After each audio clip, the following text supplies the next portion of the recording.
ಎಲ್ರಿಗೂ ನಮಸ್ಕಾರ. ಹೇಗಿದ್ದೀರಾ? ಎಲ್ಲರೂ ಚೆನ್ನಾಗಿದ್ದೀರಾ ಅಂತ ಅನ್ಕೋತೀನಿ. ಎಲ್ಲ ನನ್ನ ಪ್ರೀತಿಯ ಶ್ರೀ ಗುರು ರಾಘವೇಂದ್ರ ಸ್ವಾಮೀಜಿಗಳ ಭಕ್ತಾದಿಗಳ ಕುಟುಂಬಕ್ಕೆ ಮಹಿ ಮೋಟಿವೇಶನ್ ಯೂಟ್ಯೂಬ್ ಚಾನಲ್ಗೆ ನಿಮ್ಮೆಲ್ಲರಿಗೂ ಕೂಡ ಪ್ರೀತಿಯಿಂದ ಸ್ವಾಗತ.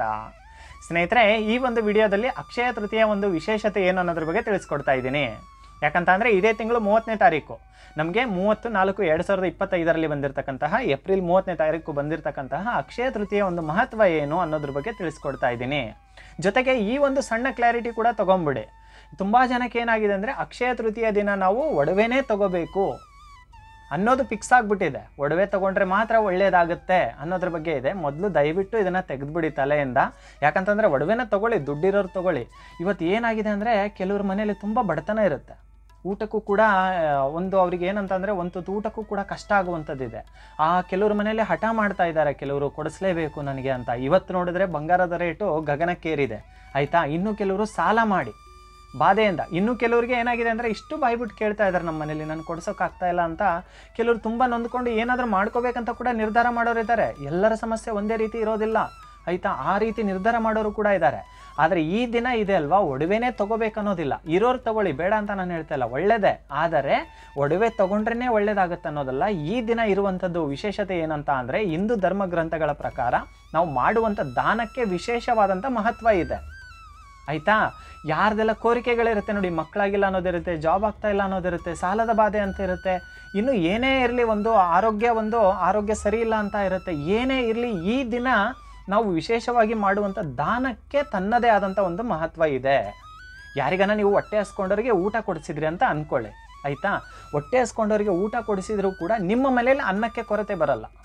ಇವತ್ತೇನೋ ಒಬ್ರು ಯಾರೋ ಬರ್ತಾರಂತ, ಗೆಸ್ಟ್ ಯಾರೋ ಬರ್ತಾರಂತ ಒಬ್ರಿಗಾಗಷ್ಟು ಅಡುಗೆ ಮಾಡಿರ್ತೀರ ಅಥವಾ ಇಬ್ಬರಿಗಾಗಷ್ಟು ಅಡುಗೆ ಮಾಡಿರ್ತೀರ.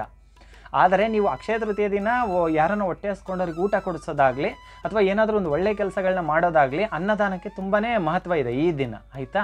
ನೀವು ಹೊಟ್ಟೆ ಹಸ್ಕೊಂಡವ್ರಿಗೆ ಊಟ ಕೊಡಿಸಿದ್ರೆ ನಿಮ್ಮ ಮನೆಗೆ ಯಾರಾದರೂ ಗೆಸ್ಟ್ ಬಂದ್ರಪ್ಪ, ಒಬ್ಬರು ಬರೋ ಜಾಗಕ್ಕೆ 10 ಜನ ಬಂದರೂ ಕೂಡ ನಿಮ್ಮ ಮನೇಲಿ ಯಾವುದೇ ಕಾರಣಕ್ಕೂ ಕೂಡ ಅನ್ನಕ್ಕೆ ಕೊರತೆ ಬರೋದಿಲ್ಲ. ಅನ್ನಪೂರ್ಣೇಶ್ವರಿ ದೇವಿ ಇರ್ತಾರೆ ನಿಮ್ಮ ಮನೇಲಿ, ಯಾವಾಗಲೂ ಕೂಡ ಅನ್ನ ಇದ್ದೇ ಇರುತ್ತೆ. ನಿಮ್ಗೆ ಅನ್ನಕ್ಕೆ ಯಾವತ್ತೂ ಕೂಡ ಕೊರತೆ ಬರೋದಿಲ್ಲ, ಆಯಿತಾ.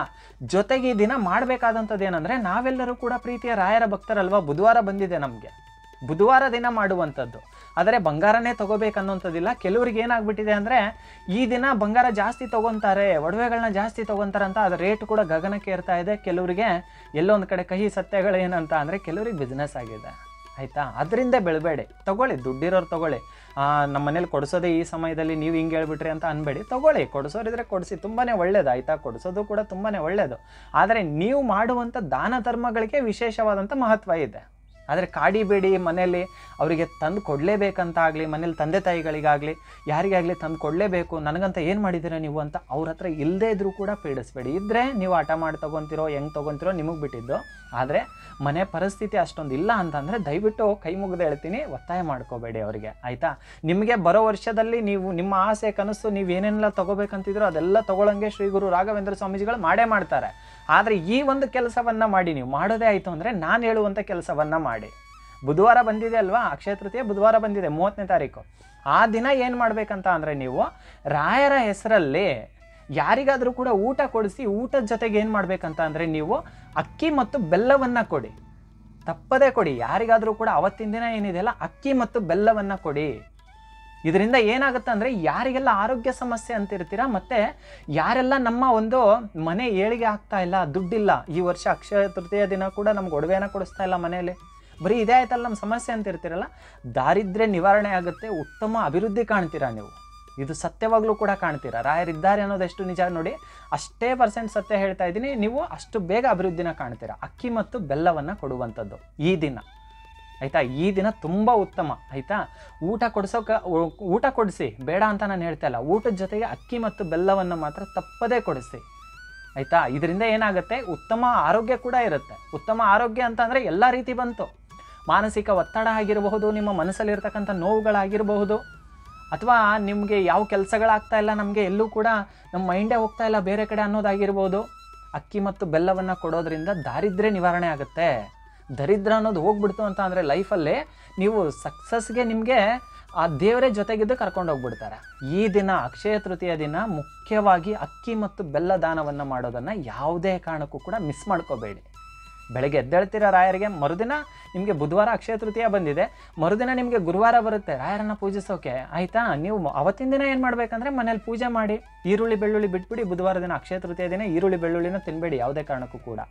ರಾಯರ ಹೆಸರಲ್ಲಿ ಕೊಡಬೇಕಾದ್ರೆ ಶ್ರೀರಾಘವೇಂದ್ರ ಶ್ರೀರಾಘವೇಂದ್ರಾಯ ನಮಃ ಅಂತ ಹೇಳ್ಬೇಡಿ, ಶ್ರೀರಾಘವೇಂದ್ರ ಅಂತ ಹೇಳ್ಬಿಡಿ. ಯಾಕಂದರೆ ಹೊರಗಡೆ ಇರ್ತೀರಾ, ಮಂತ್ರ ಆಗ್ಬಿಡುತ್ತೆ. ಶ್ರೀರಾಘವೇಂದ್ರಾಯ ನಮಃ ಅಂತಂದರೆ ಅದು ಮಂತ್ರ. ಶ್ರೀರಾಘವೇಂದ್ರ ಅಂದರೆ ರಾಯರೇ ನಿಮ್ಮ ಹೆಸರ ಮೇಲೆ ಒಂದು ಸೇವೆನ ಮಾಡ್ತಾ ಇದ್ದೀನಿ, ನೀವು ನನ್ನ ಜೊತೆಗೆ ಇದ್ದು ಬಿಡಬೇಕು. ರಾಯರು ಕೈ ಹಿಡಿದವರು ಎಷ್ಟೋ ದೊಡ್ಡ ಮಟ್ಟಕ್ಕೆ ಹೋಗಿದ್ದಾರೆ. ಅದು ಹಣ ಆಸ್ತಿ ಅಂತಸ್ತಿನ ವಿಷಯದಲ್ಲೇ ಆಗಿರ್ಬೋದು, ಒಳ್ಳೆಯ ಮನಸ್ಸಲ್ಲೇ ಆಗಿರಬಹುದು, ಎಷ್ಟೋ ದೊಡ್ಡ ಇದಕ್ಕೆ ಹೋಗಿದ್ದಾರೆ. ಯಾಕಂದರೆ ಅವ್ರನ್ನ ರಾಯರು ಎತ್ತಿ ಹಿಡಿತಾರೆ. ಯತಿಗಳಿಗೆ ಏನು ಗೊತ್ತಾ, ಎತ್ತಿ ಹಿಡಿಯೋದು ಕೂಡ ಗೊತ್ತು, ಅವ್ರ ಮಾತನ್ನ ಕೇಳಲಿಲ್ಲ, ತಪ್ಪು ಕೆಲಸಗಳನ್ನ ಮಾಡಿದರೆ ತುಳಿಯೋದು ಕೂಡ ಗೊತ್ತು. ನಮ್ಮ ರಾಯರು ಯಾವಾಗಲೂ ಕೂಡ ಎತ್ತಿ ಹಿಡಿಯುವಂಥವ್ರು. ಅವರ ಒಂದು ಶಕ್ತಿನ ಅರ್ಥ ಮಾಡಿಕೊಂಡು ಅವತ್ತಿನ ದಿನ ಬೆಳಗ್ಗೆ ನೀವು ಮನೆ ದೇವರಿಗೆ ರಾಯರಿಗೆ ಸ್ವಲ್ಪ ತುಳಸಿ ಹೂವನ್ನ ಇಟ್ಟು ಪೂಜೆ ಮಾಡಿ, ರಾಯರ ಹೆಸರಲ್ಲಿ ಇದೇ ವಿಶೇಷವಾದಂಥ ಪೂಜೆ. ಈ ಒಂದು ದಿನ ರಾಯರಿಗೆ ಇದು ವ್ರತ ಅಂತಲೇ ಮಾಡಿ ನೀವು, ಆಯಿತಾ? ರಾಯರಿಗೆ ನಾನು ಮಾಡ್ತಿರೋ ಒಂದು ಅನುಷ್ಠಾನ ಇದು ಅಂದ್ಕೊಂಡೇ ಮಾಡಿ. ಅವತ್ತಿನ ದಿನ ಹೊಟ್ಟೆ ಹಸ್ಕೊಂಡವ್ರಿಗೆ ಊಟವನ್ನು ಕೊಡಿಸಿ, ಜೊತೆಗೆ ಅಕ್ಕಿ ಮತ್ತು ಬೆಲ್ಲವನ್ನು ಕೊಡೋದು ಮಾತ್ರ ಯಾವುದೇ ಕಾರಣಕ್ಕೂ ಕೂಡ ಮರಿಬೇಡಿ. ಯಾರಿಗಾದರೂ ಒಬ್ಬರಿಗೆ ಅಕ್ಕಿ ಮತ್ತು ಬೆಲ್ಲವನ್ನು ಕೊಡುವಂಥ ಕೆಲಸವನ್ನು ಮಾಡಿ. ಹೇಳಿ ಅವರಿಗೆ ಇದರಿಂದ ಏನು ಕೆಟ್ಟದ್ದಿಲ್ಲ. ಅಕ್ಷಯ ತೃತೀಯ ದಿನ ಯಾರಿಗೆ ನೀವು ಕೊಡ್ತೀರಾ ಅಂದ್ಕೊಳ್ಳಿ, ನೀವು ನನಗೆ ಕೊಟ್ರಪ್ಪ ಅಕ್ಕಿ ಮತ್ತು ಬೆಲ್ಲವನ್ನು ಕೊಟ್ರಿ ಅಂತ ಅಂದರೆ ನನ್ನ ಬದುಕಲ್ಲೂ ಕೂಡ ಉತ್ತಮವಾದ ಅಭಿವೃದ್ಧಿ ಆಗುತ್ತೆ, ದಾರಿದ್ರ್ಯ ನಿವಾರಣೆ ಆಗುತ್ತೆ. ರಾಯರ ಆಶೀರ್ವಾದದಿಂದ ಒಂದು ಆರೋಗ್ಯ ಸಮಸ್ಯೆ ಅನ್ನೋದು ಯಾವುದು ಕೂಡ ಇರೋದಿಲ್ಲ. ನಿಮಗೂ ಕೂಡ ಅಷ್ಟೇ, ಆಯಿತಾ? ನಿಮಗೂ ಕೂಡ ಒಳ್ಳೆಯದಾಗುತ್ತೆ. ಯಾರು ಕೊಡ್ತಾರೆ ನೋಡಿ, ಇವಾಗ ನಾನೇ ನಿಮಗೆ ಕೊಟ್ಟರು ಕೂಡ ನಿಮ್ಮ ಜೀವನದಲ್ಲಿ ಉತ್ತಮವಾದ ಅಭಿವೃದ್ಧಿ ಕಾಣ್ತೀರ ನೀವು, ಅದು 1 ವರ್ಷದೊಳಗೇನೆ, ಆಯಿತಾ? ಈ ಕೆಲಸವನ್ನು ಮಾಡಿ. ಆದರೆ ಒಡವೆ ತೊಗೊಳೋಕ್ಕೆ ಯಾರಿಗೆಲ್ಲ ಒಂದು ಶಕ್ತಿ ಇದೆಯೋ ತಗೊಳ್ಳಿ. ಆದರೆ ಈ ಒಂದು ಕೆಲಸವನ್ನು ಮಾಡೋದ್ರಿಂದ, ಬೆಲ್ಲ ಮತ್ತು ಅಕ್ಕಿ ದಾನವನ್ನು ಮಾಡೋದ್ರಿಂದ ನೀವು ಒಡವೆನ ತೊಗೊಂಡ್ರೆ ಎಷ್ಟು ಖುಷಿಯಾಗಿರ್ತೀರೋ, ಬರೋ ದಿನಗಳಲ್ಲಿ, ಬರೋ ವರ್ಷದೊಳಗೆ ನೀವು ಅದಕ್ಕಿಂತ 10 ಪಟ್ಟು ಜಾಸ್ತಿ ಖುಷಿಯಾಗಿರ್ತೀರ. ಬರೋ ದಿನಗಳಲ್ಲಿ ನೀವೇ ಕೊಡಿಸ್ತೀರೇನೋ ಯಾರಿಗಾದರೂ ಕೂಡ. ಈ ದಿನ ನಾವು ಕೊಂಡ್ಕೊಳ್ಳೋದಲ್ಲ, ನಾವು ತಗೊಳ್ಳೋದಲ್ಲ, ಮತ್ತೊಬ್ಬರಿಗೆ ದಾನವನ್ನು ಮಾಡೋದು ಮಹತ್ವ ಆಗಿದೆ. ಇನ್ನೊಂದು ರೀತಿ ಹೇಳೋದಂತ ಅಂದರೆ, ಪಾಂಡವರಿಗೆ ಸೂರ್ಯದೇವನು ಕೂಡ ಅಕ್ಷಯ ಪಾತ್ರೆಯನ್ನು ಕೊಟ್ಟಿದ್ರಂತೆ. ಯಾವತ್ತೂ ಕೂಡ ಅವರು ವನವಾಸಕ್ಕೆ ಹೋದಾಗ ಅವರಿಗೆ ಕಾಡಲ್ಲಿ ತೊಂದರೆ ಆಗ್ತಿತ್ತಲ್ಲ, ಸೂರ್ಯದೇವನು ಕೂಡ ಪಾಂಡವರಿಗೆ ಕೊಟ್ಟಿದ್ದಂತೆ ಅಕ್ಷಯ ಪಾತ್ರೆ ಕೊಟ್ಟು, ಅವರಿಗೆ ಯಾವುದೇ ರೀತಿಯ ಒಂದು ಊಟಕ್ಕೆ ಕೊರತೆ ಬರಬಾರ್ದು. ಅಡುಗೆ ಮಾಡಬೇಕಾದ್ರೆ ಒಂದು 10 ಜನ ಇದ್ದರೂ ಕೂಡ ಅವರಿಗೆ ಆ ಊಟಕ್ಕೆ ಕೊರತೆನೇ ಬರಬಾರ್ದು. ಕಾಡಲ್ಲಿ ಎಲ್ಲಿ ಸಿಗುತ್ತೆ ಊಟ ಅಲ್ವಾ? ಒಂದು ಸಲ ಮಾಡಿದರೆ, ಆ ಪಾತ್ರೆಯಲ್ಲಿ ಒಂದು ಸಲ ಮಾಡಿದರೆ ಅವ್ರಿಗೆ ಎಲ್ಲರಿಗೂ ಕೂಡ ಆಗುವಷ್ಟು, ಎಂದಿಗೂ ಕೂಡ ಒಂದು ಸ್ವಲ್ಪ ಕೂಡ ಕಮ್ಮಿ ಬೀಳ್ತಾ ಇರಲಿಲ್ವಂತೆ. ಎಲ್ಲರೂ ಹೊಟ್ಟೆ ತುಂಬ ಊಟ ಮಾಡ್ತಾ ಇದ್ರಂತೆ. ಊಟ ಮಾಡಿದರೂ ಕೂಡ ಮನೇಲಿ ಊಟ ಮಿಕ್ಕಿರ್ತಿತ್ತಂತೆ. ಅಂದರೆ ಅನ್ನಪೂರ್ಣೇಶ್ವರಿ ದೇವಿ ಮನೇಲಿ ನೆಲೆಸುವಂಥದ್ದು, ಆಯಿತಾ? ಅನ್ನಪೂರ್ಣೇಶ್ವರಿ ದೇವಿ ಬಂದ್ಲು. ಬೆಲ್ಲವನ್ನು ಕೊಡೋದ್ರಿಂದ ದಾರಿದ್ರ್ಯ ನಿವಾರಣೆ ಆಗುತ್ತೆ, ಅಕ್ಕಿ ದಾನವನ್ನು ಕೊಡೋದ್ರಿಂದ ನಿಮಗೆ ಉತ್ತಮವಾದ ಆರೋಗ್ಯ ಬರುತ್ತೆ. ಈಗ ನೋಡಿ, ಅನ್ನಕ್ಕೆ ಕೊರತೆ ಇಲ್ಲ, ಆರೋಗ್ಯಕ್ಕೆ ಯಾವುದೇ ರೀತಿಯ ಒಂದು ಅಡ್ಡಿ ಆತಂಕಗಳಿಲ್ಲ, ಮತ್ತು ಉತ್ತಮ ಅಭಿವೃದ್ಧಿ ಆಗುತ್ತೆ. ದಾರಿದ್ರ್ಯ ನಿವಾರಣೆ ಆಗಿ ಉತ್ತಮ ಅಭಿವೃದ್ಧಿ ಆಗುತ್ತೆ. ಇದರ ಅರ್ಥ ಏನಂತ ಅಂದರೆ ಸುಖ ಶಾಂತಿ ನೆಮ್ಮದಿ ಸಾಕಲ್ವ? ಇಷ್ಟಿದ್ರೆ ಸುಖ ಶಾಂತಿ ನೆಮ್ಮದಿಯಲ್ಲಿ ಎಲ್ಲ ಬಂತು. ಮತ್ತೊಬ್ಬರ ಹತ್ರ ನೀವು ಇನ್ನೊಂದು ರೀತಿ ಹೇಳೋದಂತ ಅಂದರೆ, ಮತ್ತೊಬ್ಬರಿಗೆ ಕೊಡುವಷ್ಟಿರಲಿಲ್ಲ ಅಂದರೂ ಕೈ ಚಾಚುವಂಥ ಪರಿಸ್ಥಿತಿ ಖಂಡಿತ ಬರೋದಿಲ್ಲ. ಇದು ಮುಖ್ಯವಾಗಿ ಇದರ ಒಂದು ಉದ್ದೇಶ, ಮಹತ್ವ ಆಗಿತ್ತು, ಆಯಿತಾ? ಯಾರೂ ಕೂಡ ಅವತ್ತಿನ ದಿನ ಮಾತ್ರ ಅಕ್ಕಿ ಮತ್ತು ಬೆಲ್ಲವನ್ನು ಕೊಡೋದನ್ನ ಮಾತ್ರ ಯಾವುದೇ ಕಾರಣಕ್ಕೂ ಕೂಡ ಮಿಸ್ ಮಾಡ್ಕೋಬೇಡಿ. ಇಲ್ಲಪ್ಪ ನಮ್ಗೆ ಯಾರೂ ಕೂಡ ತಗೊಳ್ಳೋರಿಲ್ಲ, ಏನು ಮಾಡೋಣ ಅಂತಂದರೆ ರಾಯರ ಮಠಕ್ಕೆ ಕೊಟ್ಟು ಬನ್ನಿ. ಅಲ್ಲಿ ಎಷ್ಟೋ ಜನ ಊಟ ಮಾಡೋಗ್ತಾರೆ, ಆಯಿತಾ? ರಾಯರ ಮಠಕ್ಕೆ ಸ್ವಲ್ಪ ಅಕ್ಕಿ ಮತ್ತು ಬೆಲ್ಲವನ್ನು ಅಲ್ಲಿ ಅರ್ಚಕರ ಹತ್ರ ಕೇಳಿ ರಿಕ್ವೆಸ್ಟ್ ಮಾಡ್ಕೊಳ್ಳಿ, ಅವ್ರಿಗೆ ಈ ಥರ ಕೊಡ್ತಾ ಇದ್ದೀನಿ, ಕೊಡಿ, ತೊಗೊತಾರೆ, ಖಂಡಿತ ತೊಗೊತಾರೆ. ರಾಯರೇ ನಿಮಗೆ ಬಂದು ಕರ್ಕೊಂಡೋದಂಗೆ ಆಗಿರುತ್ತೆ ಅವತ್ತು, ಆಯಿತಾ? ಶ್ರೀ ಗುರು ರಾಘವೇಂದ್ರ ಸ್ವಾಮೀಜಿಗಳ ಆಶೀರ್ವಾದ, ಅನುಗ್ರಹ, ನನ್ನ ಪ್ರೀತಿಯ ಕುಟುಂಬ ನಿಮ್ಮೆಲ್ಲರ ಮೇಲೆ ಸದಾಕಾಲ ಇರಲಿ ಅಂತ ಕೇಳ್ಕೊತಿದ್ದೀನಿ. ಬರೋ ಒಂದು ದಿನಗಳಲ್ಲಿ ನೀವು ತುಂಬ ಚೆನ್ನಾಗಿರ್ತೀರಾ.